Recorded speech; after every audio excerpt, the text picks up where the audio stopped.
अब अपन कक्षा 11 का सिलेबस स्टार्ट कर रहे हैं। तो कक्षा 11 के सिलेबस में पहला जो टॉपिक है वो है समुच्चय। समुच्चय क्या होता है? तो समुच्चय की डेफिनेशन की अगर अपन बात करें तो क्या होता है कि वस्तुओं के सुपरिभाषित संग्रह को समुच्चय कहते हैं। तो यहाँ वस्तुओं के सुपरिभाषित संग्रह को समुच्चय कहते हैं। ठीक है, तो वस्तुओं के सुपरिभाषित संग्रह को समुच्चय कहते हैं।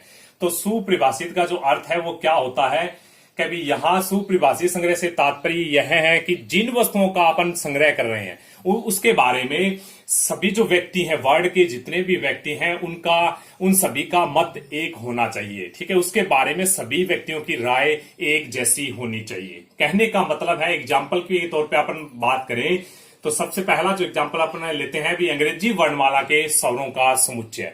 अपन के अपनी जो क्लास में जैसे 30 विद्यार्थी हैं, 30 विद्यार्थियों में सभी से एक ही क्वेश्चन किया जाए कि भी अंग्रेजी वर्णमाला के स्वरों का समुच्चय बताइए। ठीक है, यानी अंग्रेजी वर्णमाला के स्वर बताइए आप। तो सभी के दिमाग में जो जितने भी विद्यार्थी हैं उन सभी विद्यार्थियों के दिमाग में एक ही बात आएगी कि स्वर कौन कौन से होते हैं, ए ई आई ओ यू। ठीक है, तो सभी जो जितने भी विद्यार्थी हैं उन सब का क्या हुआ, इस जो लाइन है, ये जो लाइन बोली है, इस लाइन के बारे में सभी विद्यार्थियों का जो मत, जो आंसर है वो क्या हुआ, एक जैसा आया। तो इसका मतलब ये क्या है, समुच्चय है। ठीक है, और जिस मतलब लाइन के बारे में, यानी जो बात अपने को बोली गई है उसके बारे में सभी विद्यार्थियों का एक जैसा मत ना आए, वो समुच्चय नहीं होता है। ठीक है, तो यहां बात करें कि भी अंग्रेजी वर्णमाला के स्वरों का समुच्चय, तो अपने को पता है कि भी सारे के सारे अंग्रेजी वर्णमाला के जो स्वर होते हैं वो कौन कौन से होते हैं, ए ई आई ओ यू होते हैं। तो इनको अगर अपन इस मंझले ब्रैकेट में लिख दें तो ये क्या कहलाता है, अपना एक समुच्चय कहलाता है। इसको अपन बोलेंगे कि भी ये समुच्चय जो है वो क्या है, सुपरिभाषित है। ठीक है, जो समुच्चय नहीं होता है उसके बारे में अपन बोल देंगे कि भी ये समुच्चय नहीं है। क्यों नहीं है? क्योंकि यह सुपरिभाषित नहीं है। और सुपरिभाषित का अर्थ क्या होता है अपना पता ही है कि भी सभी व्यक्तियों की उसके बारे में एक ही राय होनी चाहिए। ठीक है, तो अब अपन ये समुच्चय की परिभाषा है जो आपको एक नई जो कॉपी है उसमें लिखना है और इसको याद भी रखनी है। और इसके बारे में इसके जो जितने भी अपने को क्वेश्चन करवाए जाए उनको भी कॉपी में करना है। ठीक है, तो आप समुच्चय के बाद में अपन बात करते हैं कि भी छोटी छोटी बातें हैं समुच्चय के बारे में।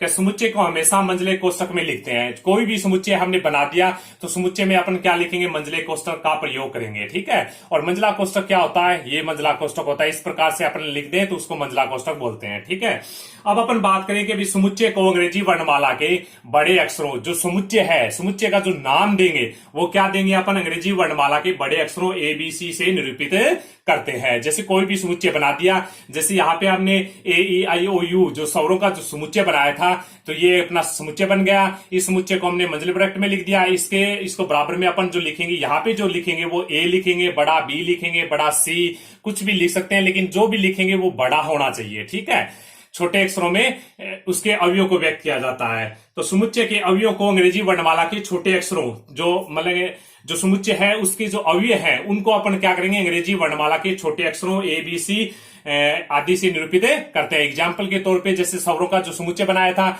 ये स्वरों का समुच्चय है। इस समुच्चय को जो नाम देंगे वो तो क्या देंगे, अपन बड़ा भी नाम देंगे। ठीक है, यहाँ पे, और जो इसके जो एलिमेंट है, जो इसके अवयव है, उनको अपन क्या देंगे, छोटे अक्षरों में लिखेंगे। ठीक है, अब अपन क्या कहता है कि दो अवयवों के मध्य कोमा लगा देते हैं।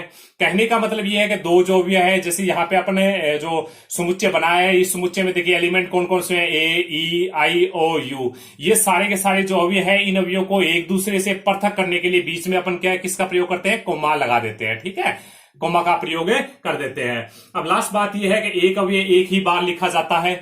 तो जो अपन समुच्चय बना रहे हैं उस समुच्चय में एक अवयव को एक ही बार लिखा जाता है। उसके एग्जाम्पल की अगर अपन बात करें तो उसके एग्जाम्पल लेते हैं भी, उस एग्जाम्पल के हिसाब से अपन को बताते हैं कि भी एक अवयव को एक ही बार लिखा जाता है। ठीक है, तो जैसे अपन लिखें, एग्जाम्पल की तौर पे बात करें तो अपन कह दिया कि भी सुरेश जो शब्द है, शब्द के अक्षरों का समुच्चय लेते हैं अपन, अक्षरों का समुच्चय। तो अब आपको क्या लेना है, सुरेश तो क्या है, अपना एक शब्द है। इस शब्द में कौन कौन से अक्षर यूज हुए, उन अक्षरों का क्या लेना है, समुच्चय लेना है। तो सबसे पहले आपको पता है कि भी सुरेश है, सुरेश शब्द है उसमें कितने अक्षर होते हैं? 6। अब क्या है कि पूरी क्लास के विद्यार्थियों से पूछे जाएगा तो सभी के सभी विद्यार्थी क्या बताएंगे? 6 ही अक्षर बताएंगे। कौन कौन से बताएंगे? SURESH, ये 6 ही अक्षर बताएंगे। तो इसका मतलब क्या है कि सभी विद्यार्थियों की इस शब्द के बारे में क्या हुई? एक ही राय हुई। इसका मतलब ये शब्द का जो समुच्चय बनाएंगे वो क्या हुआ? सुपरिभाषित हुआ। तो इसका मतलब अपन समुच्चय बना सकते हैं। तो समुच्चय को अपन क्या करते हैं कि अंग्रेजी वर्णमाला के बड़े अक्षरों से निरूपित करते हैं, इसलिए बड़ा ए लिख दिया बराबर में। अब अपन क्या करते हैं? समुच्चय को कोष्टक मंझले कोष्टक में लिखते हैं, तो मंझला कोष्टक का प्रयोग कर दिया यहाँ पे, ठीक है। अब अपन इसके अक्षरों से बनाना है, तो इसमें कौन कौन से अक्षर यूज हुए उनको लगा दिया। देखिए छोटा एस लिख दिया, फिर छोटा यू लिख दिया, फिर छोटा आर लिख दिया, बीच में कोमा लगा दी, फिर क्या लिख दिया? ए लिख दिया। अब क्या है? इसमें एस आ रहा है, तो एस को एक ही बार लिखा, एक अवयव को एक ही बार लिखना होता है, ठीक है। तो यहां पे देखिए ये जो शब्द है सुरेश, इसमें एस है वो 2 बार आ रहा है। तो इसमें समुच्चय जब अपन बनाएंगे तो मंझले कोष्टक में जो अवयव लिखेंगे उन अवयवों में एक अवयव को एक ही बार लिखना है, चाहे वो 3 बार आए, चाहे एक अवयव 4 बार आए, लेकिन उस अवयव को एक ही बार लिखना है। तो SURE अब लिख देंगे, यहां पे एच लिख देंगे, ठीक है। तो ये अपना क्या हुआ? एक समुच्चय तैयार हो गया है, ठीक है। अब आपको कुछ बातें हैं जो आपको याद रखनी है। 1 नंबर बात आपको ये पता होना चाहिए कि प्राकृत संख्याओं का समुच्चय क्या होता है। प्राकृत संख्याओं का समुच्चय, ठीक है, प्राकृत संख्याओं का समुच्चय। क्योंकि इसमें क्या है कि बार बार में ये बात आएगी भी प्राकृत संख्या, तो आपको पता होना चाहिए, ये याद होना चाहिए पहले से कि भी प्राकृत संख्याओं का समुच्चय अपना ये होता है, ठीक है। तो प्राकृत संख्याओं का जो समुच्चय होता है उसको बड़ा एन से निरूपित करते हैं, और इसमें कौन सी संख्या होती है? जहां से अपनी गिनती स्टार्ट होती है वो सारी की सारी संख्याएं हैं वो क्या होती है? प्राकृत संख्याएं होती है, ठीक है। अगर अपन बात करें कि 100 प्राकृत संख्याओं में है या नहीं, बोले 100 प्राकृत संख्याओं में होता है, ठीक है। अब अपना बात करें कि भी 1000 प्राकृत संख्या में है या नहीं, तो 1000 तक भी गिनती होती है, 10,000 तक भी होती है, लाख तक भी होती है, 10 लाख तक भी होती है, करोड़, 1 करोड़, 10 करोड़ जो भी है वो सारी की सारी संख्याएं क्या है कि जो जहां से अपन गिनती स्टार्ट करते हैं वो सारी की सारी संख्याएं क्या होती है? अपनी प्राकृत संख्याएं होती है, और ये प्राकृत संख्याओं का समुच्चय होता है, इसको बड़े एन से निरूपित करते हैं। 2 नंबर पे आपको याद रखना है पूर्ण संख्याओं का समुच्चय, ठीक है, पूर्ण संख्याओं का समुच्चय। अब आपको यह पता होना चाहिए कि पूर्ण संख्या कौन सी होती है। तो सबसे पहले अपन बात करें कि पूर्ण जो संख्या होती है इसको W से डिनोट किया जाता है, इसको निरूपित किया जाता है, ठीक है। यानी प्राकृत संख्या को अंग्रेजी में, जो प्राकृत को अंग्रेजी में बोलते हैं नेचुरल नंबर, ठीक है। तो नेचुरल में सबसे पहला जो अक्षर है वो क्या होता है? एन आता है, इसलिए इसको एन से निरूपित करते हैं। इसी प्रकार पूर्ण जो संख्या होती है इसको होल नंबर बोलते हैं। होल में जो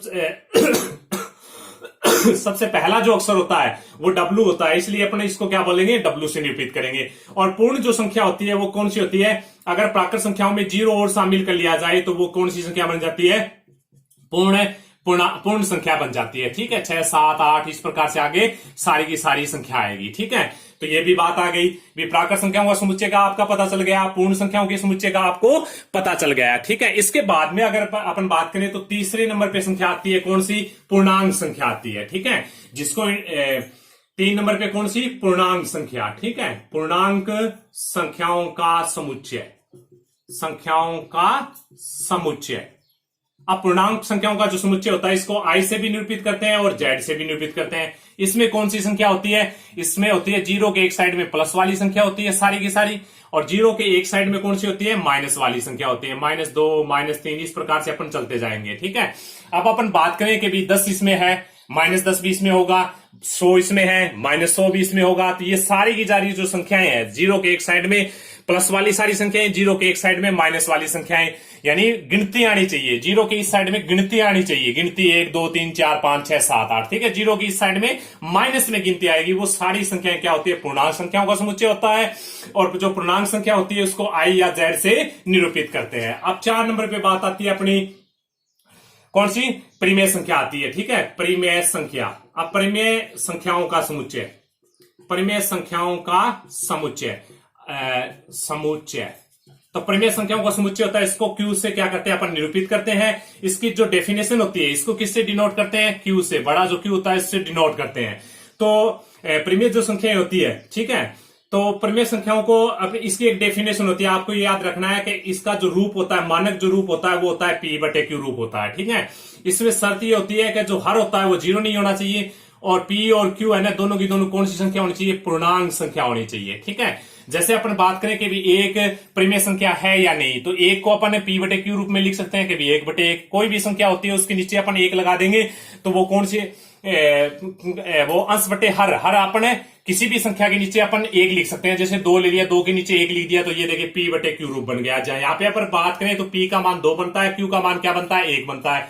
तो Q का मान 1 बनता है, इसका मतलब Q क्या नहीं है? 0 नहीं है। अब आपको ये भी दिमाग में रखना है कि P का मान अपना 2 बना है, Q का मान 1 बना है। ठीक है, तो P और Q का मान 1 और 2 बना है, ये पूर्णांक संख्या है या नहीं? तो देखिए पूर्णांक संख्या की बात करें तो गिनती आती है, तो ये दोनों के दोनों गिनती में शामिल है, इसका मतलब ये पूर्णांक संख्या है। तो ये कौन सी है? परिमेय संख्या है। इस प्रकार से अपन पता भी कर सकते हैं कि भी कौन सी संख्या परिमेय संख्या है या नहीं है। तो परिमेय संख्याओं का जो समुच्चय होता है वो क्या होता है? क्या परिमेय संख्याओं का होता है? P बटे Q रूप होता है, Q not is equal to 0 होता है और P और Q संबंध रखते हैं पूर्णांक से। ठीक है, अब इसके बाद में आती है अपरिमेय संख्या आती है। ठीक है, तो 4 नंबर के बाद में 5 नंबर जो होती है वो होती है अपरिमेय संख्या।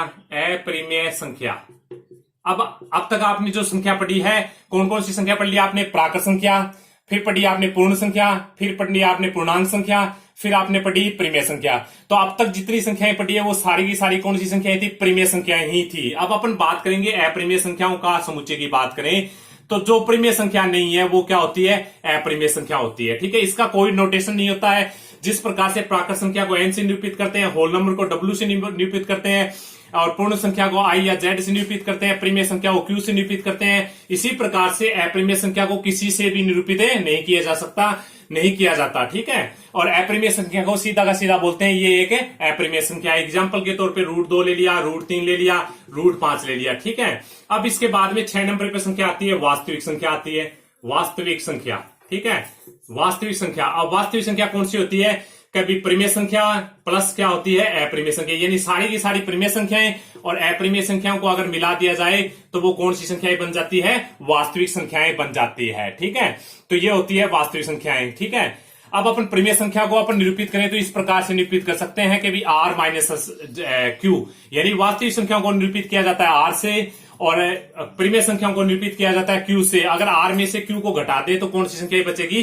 अपरिमेय संख्याएं बचेगी। ठीक है, अपरिमेय संख्याओं का जो समुच्चय होता है उसको r माइनस q से निरूपित कर सकते हैं, बाकी कोई स्पेशल नोटेशन नहीं होता है। ठीक है, वास्तविक जो संख्याएं होती है वो कौन सी होती है? परिमेय संख्याएं और अपरिमेय संख्याएं दोनों जो संख्याएं हैं वो मिलकर क्या बनाती है? अपनी वास्तविक संख्याएं बनाती हैं और वास्तविक संख्याओं को r से निरूपित किया जाता है। ठीक है, तो ये आ गई अपनी सारी संख्याओं के बारे में हमने जिक्र कर लिया, उनके समुच्चय के बारे में जिक्र कर लिया है। अब अपन क्वेश्चन नंबर 1 पे चलते हैं। क्वेश्चन नंबर 1 जो है अपनी बुक में दे रखा है वो हमें क्या कहता है?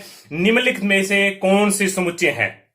अब आपको ये बताना है कि नीचे जो सवाल जो दे रखे हैं उनमें से कौन सा समुच्चय है या कौन सा समुच्चय नहीं है।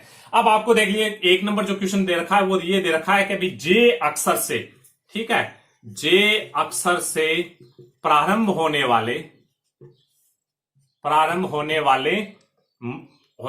वर्ष के सभी महीनों का समुच्चय है। वर्ष के सभी महीनों का समुच्चय। अब आपको ये बताना है कि भी ये समुच्चय है या नहीं। ठीक है, अब आपको पता होना चाहिए कि वर्ष में कितने महीने हैं?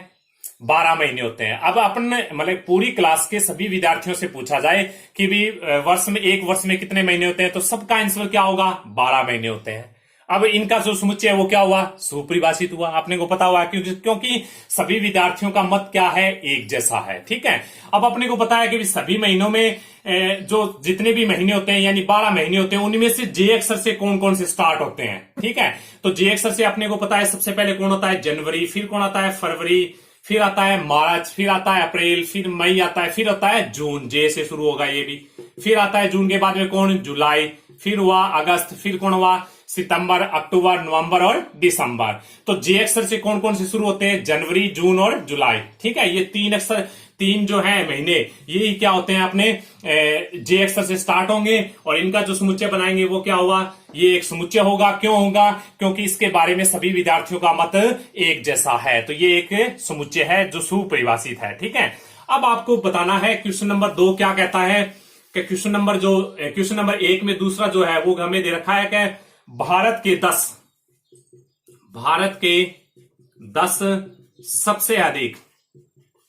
सबसे अधिक प्रतिभाशाली लेखकों का संग्रह, प्रतिभाशाली लेखकों का संग्रह। ठीक है, लेखकों का संग्रह। अब आपको क्या बताना है कि ये बताना है कि भारत के 10 सबसे अधिक प्रतिभाशाली लेखकों का जो संग्रह अगर अपन करें ये समुच्चय है या नहीं है। अब आपको पता होना चाहिए कि भी लेखकों का संग्रह। अब देखिए, अब ये क्या है कि ये एक समुच्चय नहीं है। ये क्यों समुच्चय नहीं है? क्योंकि अगर अपन पूरी कक्षा के सभी विद्यार्थियों से पूछें कि भी 5 आपको क्या है, 5 कोई भी 5 लेखकों के नाम बताइए। ठीक है, कोई भी 5 लेखकों के नाम बताइए, सभी विद्यार्थियों से पूछा जाए। मान लीजिए कि भी अपनी कक्षा में 30 विद्यार्थी हैं और 30 विद्यार्थियों के सभी विद्यार्थी हैं, उन विद्यार्थियों से पूछा जाए कि भी 5 लेखकों का नाम अपनी कॉपी में लिख के मेरे को दिखाएं।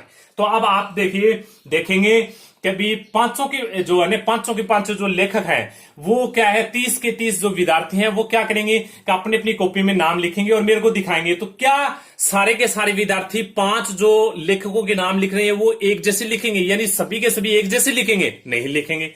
तो नहीं लिखेंगे तो वही बात है कि भी भारत के 10 सबसे अधिक प्रतिभाशाली लेखकों का संग्रह ये समुच्चय नहीं है। क्यों समुच्चय नहीं है?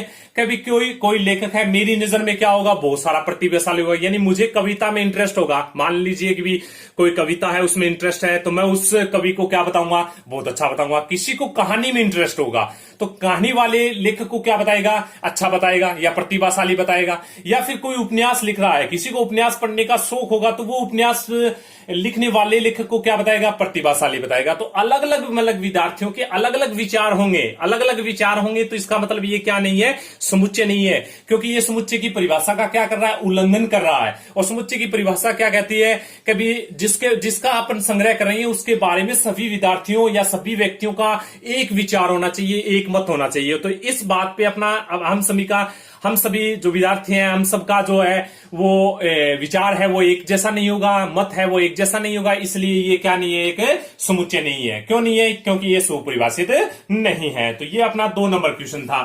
अब अपन बात करें, देखिए 3 नंबर क्वेश्चन की बात करें। 3 नंबर क्वेश्चन दे रखा है विश्व के सर्वश्रेष्ठ 11 बल्लेबाजों का संग्रह। ठीक है, अब आप है विश्व के सर्वश्रेष्ठ 11 बल्लेबाजों का संग्रह, 11 बल्लेबाजों का संग्रह। ठीक है, बल्लेबाजों का संग्रह। अब वही बात आ गई, ये वो आ गया। अभी आपको ये सोच के बताना है कि विश्व के सर्वश्रेष्ठ 11 बल्लेबाजों का संग्रह ये सुपरिभाषित है या नहीं है। तो ये भी सुपरिभाषित नहीं है। क्यों नहीं है? क्योंकि देखिए अपनी कक्षा में अगर अपन 30 विद्यार्थियों को माने तो 30 विद्यार्थियों में सभी विद्यार्थियों से पूछा जाए कि भैया आपको कौन सा खिलाड़ी पसंद है या आपकी नजर में सबसे अच्छा खेलने वाला खिलाड़ी कौन है, तो क्या सभी के सभी विद्यार्थी ये बताएंगे कि एक ही खिलाड़ी का नाम बताएंगे? तो देखिए एक खिलाड़ी का कोई नाम नहीं बताएगा। किसी को रिकी पॉन्टिंग पसंद होगा, किसी को महेंद्र सिंह धोनी पसंद है, किसी को विराट कोहली पसंद होगा, तो किसी को सचिन तेंदुलकर पसंद होगा। यानी हर विद्यार्थी की राय क्या होगी इसके बारे में अलग अलग होगी। इसलिए ये क्या नहीं है, अपना एक समुच्चय नहीं है। अब अपन क्वेश्चन नंबर आगे बात करें कि आपकी कक्षा के सभी बालकों का संग्रह। ठीक है, अगला क्वेश्चन कहता है कि आपकी कक्षा के सभी विद्यार्थियों का संग्रह, विद्यार्थियों का संग्रह की अगर बात करें तो आपकी कक्षा के सभी विद्यार्थियों का संग्रह। तो अब आपको पता है कि आपकी कक्षा है और आपकी कक्षा के विद्यार्थी से पूछा जाए कि भी आपकी कक्षा में कितने विद्यार्थी हैं, तो किसी से भी पूछेंगे अगर आपकी कक्षा में 20 विद्यार्थी हैं तो सारे विद्यार्थी 20 ही बताएंगे, 20 बताएंगे। तो इसका मतलब सबका मत क्या हुआ, एक जैसा हुआ। तो इसका मतलब ये क्या है, अपना एक समुच्चय है जो सुपरिभाषित है। ठीक है, तो ये समुच्चय होगा। अब अपन आगे बात करें कि 100 से कम सभी प्राकृत संख्याओं का समुच्चय। अब आपको बताना है 100 से कम सभी प्राकृत संख्याओं का समुच्चय, प्राकृत संख्याओं का समुच्चय। इसलिए मैंने आपको क्या बताई थी, प्राकृत संख्या बताई थी कि भी प्राकृत संख्या क्या होती है। ठीक है, तो 100 से कम प्राकृत संख्या को अपन किससे निरूपित करेंगे, n से कम निरूपित करेंगे। मंझले ब्रैकेट में लिखते हैं समुच्चय को, तो लिखेंगे इसका समुच्चय अगर बनाए तो इसमें कौन कौन सी संख्याएं आएगी, 1 2 3 4 इस प्रकार से 5 6 7 8 9 10 98 और 99 तक आएगी। क्योंकि 100 से कम लेनी है और 100 से कम प्राकृत संख्या कितनी होती है, 1 से लेके 99 तक की जो संख्या है वो क्या होगी, आएगी और इसके बारे में सभी विद्यार्थियों का मत क्या होगा, एक जैसा होगा, एक जैसा आंसर आएगा। इसका मतलब क्या होगा, ये एक समुच्चय है। अब क्या है, लेखक प्रेमचंद द्वारा लिखित उपन्यासों का संग्रह। अब अपना नेक्स्ट जो क्वेश्चन कह रहा है वो ये कह रहा है कि लेखक प्रेमचंद द्वारा लिखित सभी उपन्यासों का संग्रह, ठीक है। तो लेखक प्रेमचंद के द्वारा लिखित सभी उपन्यासों का संग्रह। अब आपको ये बताना है कि भी ये सुपरिभाषित है नहीं, तो ये सुपरिभाषित है। क्यों? क्योंकि प्रेमचंद ने मान लो कि 5 उपन्यास लिखे हैं, सारे के सारे उपन्यास बताने हैं। तो उसने मान लिया कि प्रेमचंद जो लेखक हैं उन्होंने 5 अगर उपन्यास लिखे हैं तो अपन 5 के नाम बता देंगे। अगर उन्होंने 10 लिखे हैं तो 10 के बता देंगे। तो सबका विचार एक जैसा आएगा। तो इसका मतलब क्या है, ये भी एक समुच्चय है। अब आपको बताना है समपूर्णांकों का समुच्चय, ठीक है। समपूर्णांकों का संग्रह समुच्चय है या नहीं, समपूर्णांकों का, ठीक है, पूर्णांकों का संग्रह की अगर अपन बात करें, समपूर्णांकों का संग्रह। पूर्णांक, सबसे पहले आपको पता होना चाहिए पूर्णांक संख्या किससे निरूपित करते हैं, आई या जेड से करते हैं। पूर्णांक संख्या कौन सी होती है, डैश डैश डैश, माइनस में 3, -2, -1, फिर 0, फिर 1, 2, 3, 4, इस प्रकार से डॉट डॉट डॉट ये होती है। इसमें आपको बतानी है सम बतानी है। सम संख्या कौन सी होती है, अब आपको पता है कि 2, 4, 6, 8, 10, 12, 14 इस प्रकार से चलती जाएगी जितनी भी संख्या है वो, ठीक है। तो ये भी क्या है, एक समुच्चय है, ठीक है। इस अध्याय में आने वाले प्रश्नों का संग्रह। अब अपन बात करें, अगला क्वेश्चन कहता है कि इस अध्याय में, ये जो अध्याय जो चैप्टर जो चल रहा है अपना, इस अध्याय में आने वाले प्रश्नों की संख्या, अब आपको पता है कि भी सभी के पास किताब होगी तो अपन देख लेंगे भी अध्याय 1 में कितने क्वेश्चन आते हैं, बोल 30 आते हैं। किसी से भी पूछेंगे, अपनी कक्षा के सभी विद्यार्थियों से पूछेंगे कभी सारे के सारे जो विद्यार्थी हैं वो एक ही आंसर बताएंगे। तो इसका मतलब ये क्या है, एक समुच्चय है। और ये समुच्चय क्यों है, क्योंकि ये सुपरिभाषित है, ठीक है। अब आपको बताना है विश्व के सबसे अधिक खतरनाक जानवरों का संग्रह बताना है। तो सबसे अधिक खतरनाक जानवरों का संग्रह। अब आपको ये बताना है ये समुच्चय है या नहीं। अब आपको ये पता होना चाहिए ये समुच्चय नहीं है। क्यों नहीं है, क्योंकि हर व्यक्ति की नजर में खतरनाक जानवर अलग अलग होंगे, ठीक है। मेरी नजर में हो सकता है कि भी मेरे को सांप से लग रहा है तो मेरी नजर में सांप खतरनाक होगा, ठीक है। किसी को शेर से क्या लगेगा, डर लगेगा, तो शेर से अगर डर लगेगा तो वो क्या बताएगा, शेर को बताएगा। कोई चिट्टे को खतरनाक बताएगा। तो सारे विद्यार्थियों का मत एक जैसा नहीं होगा। इसका मतलब क्या है, सबसे अधिक जो खतरनाक जानवरों का जो संग्रह है वो एक समुच्चय नहीं है, ठीक है। तो ये तो अपना हो गया क्वेश्चन नंबर 1 में पहला क्वेश्चन आपको मैंने करवा दिया है। अब अपन क्वेश्चन नंबर 2 की बात करें उससे पहले आपको एक बात बता दें, कभी आपको ये बात याद रखनी है, कल क्वेश्चन नंबर 2 पे अपन चर्चा करेंगे। देखिए कि जैसे हमने प्राकृत संख्याओं का समुच्चय ले लिया 1, 2, 3, 4, 5 डॉट डॉट, ठीक है। अगर मान लीजिए कोई अव्यय है, इस समुच्चय से संबंध रख रहा है कोई अव्यय, अब आपको सबसे पता होना चाहिए कि समुच्चय क्या है, एन है। एन तो इसमें क्या है, समुच्चय है। और एन जो समुच्चय है, इस समुच्चय के एलिमेंट यानी अव्यय कौन कौन से हैं, अव्यय अपना 1, 2, 3, 4, 5 ये क्या है, इस समुच्चय के अव्यय है। अगर 4 है वो एन से संबंध रखता है, यानी एन के अंदर है, यानी एन जो समुच्चय उसके अंदर अगर 4 मौजूद है तो अपन इसको लिखेंगे कि अभी 4 संबंध रखता है एन से, ठीक है। अगर मान ले मैंने लिख दिया कि -2 एन से क्या नहीं रखता, संबंध नहीं रखता, ठीक है। इसका मतलब होता है संबंध रखता है, इसका मतलब होता है संबंध नहीं रखता, ठीक है। तो 4 एन से संबंध रखता है तो अपन लिख देंगे भी 4 संबंध रखता है एन से। -2 एन के अंदर मौजूद है, बोल नहीं है, तो इसका मतलब अपन क्या लिखेंगे कि भी -2 संबंध नहीं रखता किससे, एन से। इसी के ऊपर आधारित क्वेश्चन नंबर 2 है जो अपन कल करेंगे। ओके, धन्यवाद।